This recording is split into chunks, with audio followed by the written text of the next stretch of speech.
నమో భగవతే వాసుదేవాయ. వైశాఖ మహాపురాణం 18వ అధ్యాయం. నారాయణం నమస్కృత్య నరం చైవ నరోత్తమం దేవీం సరస్వతిం వ్యాసం తతో జయాముదీరయాత్. విష్ణువు యముని ఊరటించుట. నారదుడు అంబరీషునితో పలుకుచున్నాడు. శృతదేవుడు శృతకీర్తితో నిట్లనను. యముని మాటలను విని బ్రహ్మ ఇట్లనను, ఓయి నీవెందులక విచారింతుతూ? నీవు చూసిన దానిలో ఆశ్చర్యమేమున్నది? సజ్జనులకు బాధను కలిగించినచో దాని వలన ఫలము జీవితాంతముండును. శ్రీహరి నామమునుచ్చరించినంతనే విష్ణులోకమును చేరుదురు. రాజాజ్ఞచే వైశాఖ వ్రతమును చేసి శ్రీహరి లోకమును చేరుటలో నాశ్చర్యమేమున్నది? గోవింద నామమునొక్కసారి పలికినను 100 అశ్వమేధ యాగములు అనంతరం అవధృత స్నానము చేసిన వచ్చునంత పుణ్యం కలుగును. ఎన్ని యజ్ఞములను చేసిన వారైనను పుణ్యఫలములను అనుభవించి మరలా జన్మింపక తప్పదు. కానీ శ్రీహరికి నమస్కరించినచో పునర్జన్మ ఉండదు. శ్రీహరి నామము నుచ్చరించిన వారు కురుక్షేత్రముకు పోనక్కర్లేదు. సరస్వతి మున్నగు తీర్థముల యందు మునగనక్కర్లేదు. చేయరాని పనులను చేసిన వారైనను ఎంత పాపము చేసిననో మరణకాలమున విష్ణువును స్మరించినచో శ్రీహరి పదమును చేరుదురు. తినరాని దానిని తినవను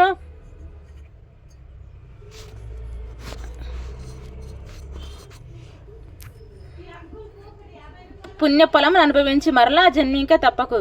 కానీ శ్రీహరికి నమస్కరించినచో పునర్జన్మ ఉండదు. శ్రీహరి నామమునుచ్చరించిన వారు కురుక్షేత్రమునకు పోనక్కరలేదు. సరస్వతి మున్నగు తీర్థముల యందు మునగక్కర్లేదు.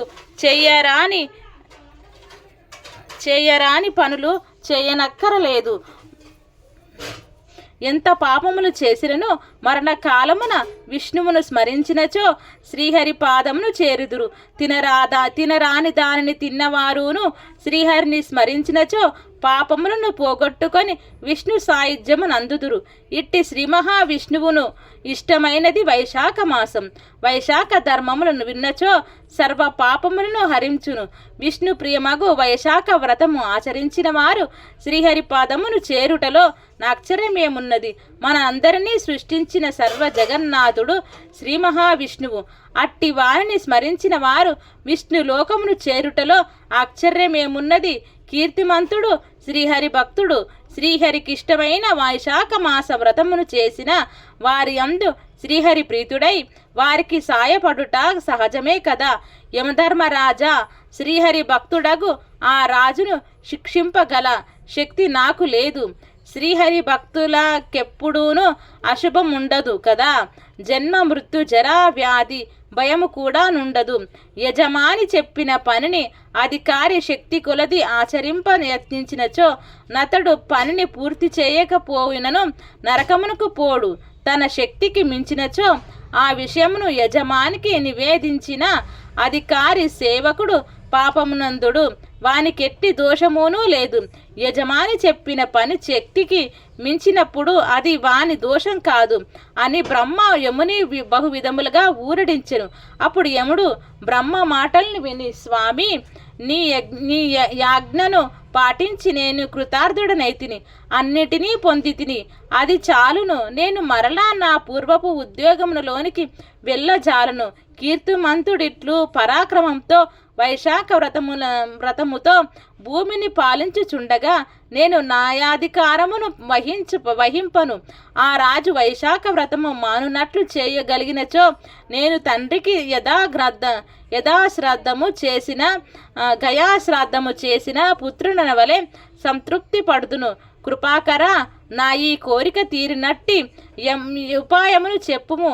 అప్పుడు నేను మరలా నా కర్తవ్యమును నిర్వహింపబోదును అని ప్రార్థించాను. అప్పుడు బ్రహ్మ, యమధర్మరాజా, విష్ణు భక్తుడగు అతనితో నీవి విరోధపడుట మంచిది కాదు. నీకు కీర్తిమంతునిపై కోపమున్నచో మనము శ్రీహరి వద్దకు పోవుదము. జరిగినదంతయు శ్రీమన్నారాయణకు చెప్పి ఆయన చెప్పినట్లు చేయుదుము. సర్వలోకములకు కర్తయగు ఆ శ్రీమన్నారాయణుడే పరిపాలకుడు. మనలను శిక్షించి దండ దండధరుడు మనల ఆజ్ఞాపించు నియామకుడు. శ్రీహరి మాటలకు మనము బదులు చెప్పదగినది ఉండదు. కీర్తిమంతుడును శ్రీహరి భక్తుడగుటచే అతనికి బదులు చెప్పుజాలము. మనము శ్రీహరి యొద్దకే పోవుదుమని యమధర్మరాజును వెంట నీడుకొని క్షీరసామద్రము కడకేగినారు. జ్ఞానస్వరూపుడగు నిర్గుణుడగు సాంఖ్యయోగములతో కూడిన వాడగు పురుషోత్తముడగు శ్రీహరిని స్తుతించెను. అప్పుడు శ్రీహరి వారికి ప్రత్యక్షమాయెను. బ్రహ్మ యమధర్మరాజు ఇద్దరూను శ్రీహరికి నమస్కరించిరి. శ్రీహరియు వారిద్దరూను చూసి, మీరిద్దరూ నెందులకు కిచటకు వచ్చితిరి, రాక్షసుల వలన బాధ కలిగినదా? యముని ముఖము వాడిపోయినదేమి? అతడు శిరము వంచుకొని ఏల ఉండెను? బ్రహ్మ ఈ విషయము చెప్పుమని అడిగెను. అప్పుడు బ్రహ్మ, మీ భక్తుడగు కీర్తిమంతుని పరిపాలనలో ప్రజలందరూను వైశాఖ వ్రతమును పాటించి విష్ణులోకమునకు చేరుచున్నారు. అందువలన యమలోకము శూన్యమై ఉన్నది. అందుచే నితడు దుఃఖపడుచున్నాడు. ఆ దుఃఖం నాపుకొనలేక కర్తవ్య పరాయణుడగు యముడు కీర్తిమంతుని పైకి దండెత్తి వెళ్ళెను. తుదకు యమదండమును కూడా ప్రయోగించెను. కీర్తిమంతుని రక్షించుటకై వచ్చిన మీ చక్రముచే పరాభూతుడై ఏమి చేయవలయునో తెలియక నా వద్దకు వచ్చెను. నేనును ఏమి చేయుదును స్వామి? నీ భక్తులను శిక్షించుటకు మేము చాలము. అందువలన మేము నీ శరణుగోరి వచ్చితిమి. దయయుంచి నీ భక్తుని శిక్షించి ఆత్మీయుడైన యముని కాపాడుమని బ్రహ్మ పలికెను.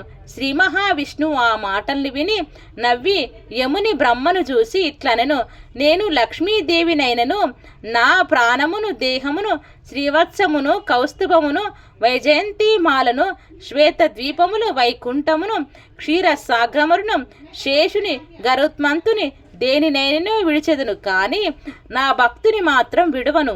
సమస్త భోగములను జీవితమును విడిచి నాయందే ఆధారపడి ఉన్న ఉత్తమ భక్తులెట్లా విడిచెదను? యమధర్మరాజా, నీ దుఃఖం పోవుటకొక ఉపాయమున్నది, కల్పింపగలను. నేను కీర్తిమంతు మహారాజునకు సంతుష్టుడనై 10,000 సంవత్సరములు ఆయుర్దాయమును నిశ్చితిని. ఇప్పటికి 8,000 సంవత్సరములు గడిచినవి. ఆ తరువాత వేణుడను దుర్మార్గుడు రాజు కాగలడు. అతడు నాకిష్టములైన వేదోక్తములకు సదాచారములను నశింపజేయును, పెక్కు దురాచరణములు ఆచరణలో నుంచును. అప్పుడు వైశాఖ మాస ధర్మములు ఆచరించువారు లేక లోపించును. ఆ వేణుడును తాను చేసిన పాప బలమున నశించును.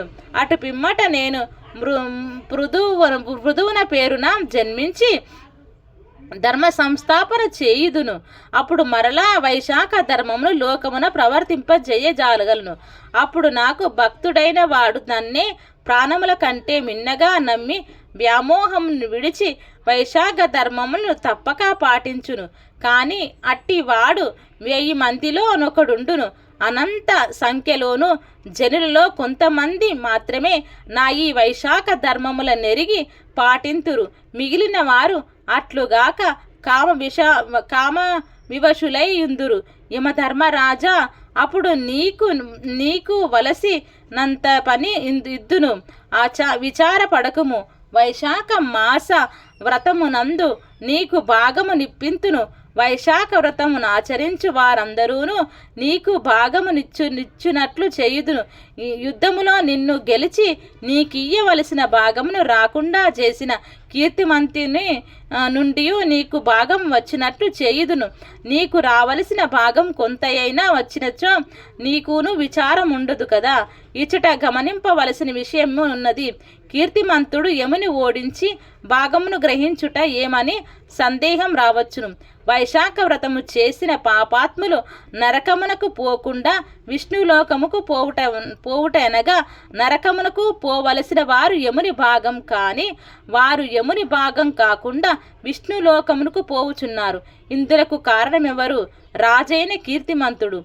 ఇతడు శాసనము చేసి బలవంతముగా ప్రజలందరినీ వైశాఖ ధర్మమును ఆచరించి వారినిగా చేసెను. కావున యముని భాగమును కీర్తిమంతుడు ఇతడు శాసనం చేసి బలవంతముగా ప్రజలందరినీ వైశాఖ ధర్మమును ఆచరించు వారినిగా చేసెను.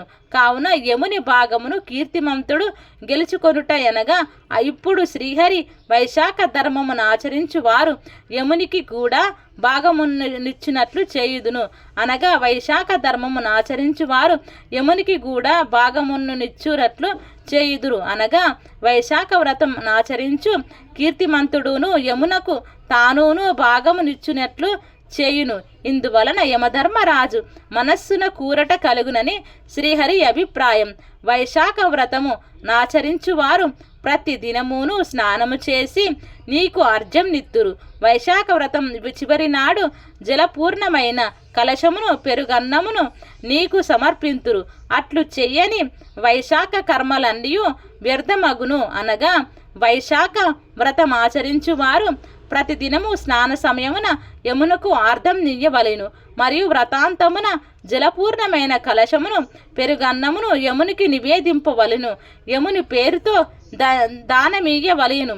అట్లు చేయని వారు పూజాది కర్మములు వ్యర్థములగును భావము. కావున యమధర్మరాజా, నీకు ఈ విధముగా భాగమునిచ్చు కీర్తిమంతుడిపై కోపమును విడువుము. ప్రతిదినము స్నానము ఆర్త్యము చేయవరి దినమున జలపూర్ణ కలశమును పెరుగన్నమును భాగముగా గ్రహింపుము. ఇట్లు చేయని వారు వైశాఖ కర్మలు వ్యర్థమే. వారు చేసిన పుణ్య పాపములు అనుసరించి నీ లోకమున నుందురు. ధర్మాధర్మములు నిర్ణయించు నిన్ను విడిచి నన్ను మాత్రమే సేవించు నా భక్తులను నా యజ్ఞానుసారం శిక్షింపుము. వైశాఖ వ్రతమున నీకు అర్జము నీయని వారిను విఘ్నములు కలిగించి శిక్షింపుము. కీర్తిమంతుడును నీకు భాగమున్ననిచ్చును. సునందుని వాని కడకు పంపుదును. సునందుడును నా మాటగా కీర్తిమంతునికి చెప్పి నీకు భాగము నిప్పించును అని పలికి శ్రీహరి యమధర్మరాజు అచట నుండగానే సునందుని కీర్తిమంతుని కడకు పంపెను. సునందుడును కీర్తిమంతునకు శ్రీహరి సందేశమును చెప్పి కీర్తిమంతుని అంగీకారమును గోని శ్రీహరి కడకు వచ్చి ఈ విషయమును చెప్పెను. శ్రీహరి ఈ విధముగా యమధర్మరాజును రడించి అంతర్ధానము నొందెను. బ్రహ్మయును యమునకు చెప్పవలసిన మాటలను చెప్పి జరిగిన దానికి విస్మయపరుచు తన వారితో కలిసి తన లోకమునకు పోయెను. యముడును కొద్దిపాటి సంతోషంతో తన నగరముకు వెళ్ళెను. శ్రీ మహావిష్ణువు పంపిన సునందిని మాటలు పాటించి కీర్తిమంతుడు వాని ఏలుబడిలోని ప్రజలు అందరూను వైశాఖ వ్రతమును ఆచరించుచు యమధర్మరాజునకు ప్రతిదిన స్నాన సమయమున ఆర్ద్యమును వ్రతాంతమున జలకలశమును దధ్యాన్నమును సమర్పించుచుండిరి. ధర్మరాజునకెవరైనా ఆర్జమున్నగు వాని నియ్యనిచో యమధర్మరాజు వారి వైశాఖ వ్రత ఫలమును గ్రహించురు. కావున వైశాఖ వ్రతం ఆచరించు ప్రతి వారును ప్రతి దినము స్నాన సమయమున యమునకు ఆర్జం నీయవలెను. వైశాఖ పౌర్ణమి యందు జలకలశమును దధ్యాన్నమును ముందుగా యమునకిచ్చి తర్వాత ఆ శ్రీ మహావిష్ణువు కర్పింపవలెను. అటు తర్వాత పితృదేవతలను గురువులను పూజింపవలెను. తర్వాత శ్రీ మహావిష్ణువును ఉద్దేశించి చల్లని నీరు పెరుగు కలిపిన అన్నమును దక్షిణ గల తాంబూలమును ఫలములను అందించి కంచు పాత్రను సద్బ్రాహ్మణునకు పేదవాడగు వానికి నీయవలెను. బ్రాహ్మణుని తన శక్తికి తగినట్లుగా గౌరవించిన శ్రీహరి సంతసించి మరిన్ని వివరముల నీయగలుగును. వైశాఖ వ్రతమును ఆచరించు వారిలో భక్తి పూర్ణత ముఖ్యం. వ్రత ధర్మములు పాటించినప్పుడు యథాశక్తిగా ఆచరించుట మరింత ముఖ్యం. ఇట్లు వైశాఖ వ్రతమును ఆచరించు వారు జీవించినంత కాలం అభిష్ట భోగములను అనుభవించుచు పుత్రులు పుత్రికలు మనుమలు మనుమరాండ్లు మున్నగు వారితో సుఖముగా శుభలాభములతో నుండురు. మరణించిన తర్వాత సకుటుంబముగా శ్రీహరి లోకమును చేరును. కీర్తిమంతుడును యథాశక్తిగా వైశాఖ వ్రతమును దాన ధర్మములను ఆచరించి సకల భోగ భాగ్యాలను సర్వ సంపదలను అనుభవించి తన వారితో శ్రీహరి సాన్నిధ్యమును చేరెను. కీర్తిమంతుని తరువాత దుర్మార్గుడగు నీచుడగు వేణుడు రాజాయను. అతడు సర్వధర్మాలను నశింపజేసెను. వైశాఖ మాస వ్రతాదులను లోపించినవి. అందువలన మోక్ష సాధనం సర్వసులభమగు వైశాఖ ధర్మము ఎవరికీ తెలియని స్థితిలో నుండెను. పూర్వజన్మ పుణ్యమున్న వారికి మాత్రమే వైశాఖ ధర్మములను యథాశక్తి నిశ్చల దీక్ష శ్రీహరి భక్తి ఉండును. అట్టి వారికి ముక్తి ఇహలోక సుఖములను సులభముగా తప్పవు. కానీ పురాకృత సుకృతముల వలనే ఇది సాధ్యం సుమా అని శృతదేవుడు శృతకీర్తికి వివరించెను. శృతదేవ మహాముని పూర్వపు మన్వంతరమునున్న వేణుడు దుర్మార్గుడనియో ఇక్షాకు వంశమునకు చెందిన వేణుడు మంచివాడనియో వింటిని. మీ మాటల వలన కీర్తిమంతుని తర్వాత వేణుడు రాజగునని చెప్పిరి. దీని వివరింపుడని అడిగాను. శృతదేవుడు రాజా, యుగములను బట్టి కల్పములను బట్టి కథలు అందరి వారి స్వభావముల వేరుగా చెప్పబడి ఉండవచ్చును. ఆ కథలను ప్రమాణములే.